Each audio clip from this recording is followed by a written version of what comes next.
Hello friends, welcome to খেল দুনিয়া। Mohun Bagan league shield পাবে কি না সেটা জানতে এখনও কিন্তু বেশ কয়েকটা ম্যাচ টাইম লাগবে। তবে এখন থেকেই মোহনবাগান কিন্তু পরের মরশুমে দল গঠন করার ভাবনা চিন্তা শুরু করে দিয়েছে। তবে এক্ষেত্রে যে নামটি তোমাদের বলবো, একজন বিদেশির নাম, তিনি কিন্তু মোহনবাগানে খেলার আগ্রহ প্রকাশ করেছে। মোহনবাগান যে তার প্রতি ইন্টারেস্ট দেখিয়েছে সেটা কিন্তু একদম বলা যাবে না। তবে সেই প্লেয়ারটির নাম হচ্ছে ব্রায়ান ক্যালটাক। তো এই প্লেয়ারটি কিন্তু জেসন কামিংসের সতীর্থ বা দিমিত্রি পেটাটস তাদের সতীর্থ, কারণ তিনি কিন্তু অস্ট্রেলিয়ার এ লিগে তিনি কিন্তু খেলছেন এই মুহূর্তে, এবং সেন্ট্রাল কোস্ট মেরিনার্স যেখান থেকে জেসন কামিংস উঠে এসেছেন সেই দলেই কিন্তু তিনি খেলছেন। এবং লাস্ট যে এফসি কাপ হলো উড়িষ্যার বিরুদ্ধে সেন্ট্রাল কোস্ট মেরিনার্সের ম্যাচ, তো সেখানে কিন্তু এই প্লেয়ারটিকেও খেলতে দেখা গেছে।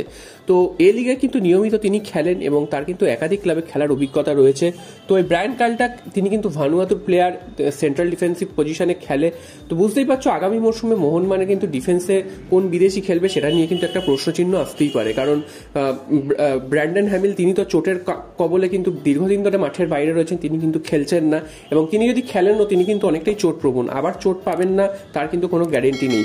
এছাড়াও হেক্টর ইউসতে ভালো খেললেও কিছু কিছু জায়গায় তিনি কিন্তু কনসিস্টেন্সির অভাব তার মধ্যে দেখা গেছে, এবং তার বয়সটাও অনেকটা হয়েছে। তো কিছু কিছু জায়গায় তিনি কিন্তু পেরে উঠছে না। তাই জন্য মোহনবাগানকে ডিফেন্সের দিকে জোর দেওয়ার জন্য একজন ভালো সেন্ট্রাল ডিফেন্ডার নিতেই হবে। আর এই ব্রায়ান ক্যালটাক এই প্লেয়ারটিকে কিন্তু মোহনবাগানে তিনি খেলার জন্য আগ্রহ প্রকাশ করেছে, এবং জেসন কামিংসের বন্ধুও তিনি। তো এই প্লেয়ারটিকে মোহনবাগানে দেখা যাবে কি যাবে না সেটা কিন্তু আগামী মৌসুমে বোঝা যাবে। তবে এই প্লেয়ারটির মার্কেট ভ্যালু কিন্তু সেই অর্থে খুব একটা বেশি নেই। তো তার প্রায় 2.8 কোটি টাকা, অর্থাৎ 3 কোটি টাকার কাছাকাছি।